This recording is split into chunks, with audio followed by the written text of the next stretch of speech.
কিরে ভাই কি করিস? বসে আছি দেখো তো এভাবে কেন বসে আছিস ভাই? তুমি আসবে বলে আচ্ছা তোর মন খারাপ কেন? একা একেলা মন আরে ভাই আমি থাকতে তুই একা কিভাবে? তুই কে আমার আমি কে মানে?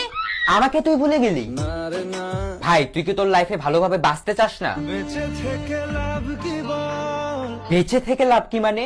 মরে গিয়ে তুই কি করবি? তারা হয়ে জ্বলে যাব হ্যাঁ আরো? পাখি হয়ে ধরা দেব ভাই তুই চেষ্টাটা কি করছিস বলতো? তাকে আটকে রাখার চেষ্টা ভাই দেখ যে চলে গেছে তার কথা ভেবে আর নিজের সময় নষ্ট করিস না, মুভ অন কর। না রে না না মানে এভাবে তুই আর কতদিন থাকবি ভাই? জানি না যাব কদ্দূরে এখনো ভাই আমি তোকে ভালো মতন বলছি তুই ওকে ভুলে যা, আমি ওর চেয়ে আরো অনেক ভালো মেয়ে তোকে এনে দেবো। লাগে না তাহলে এভাবেই থাক শালা, আমি চললাম।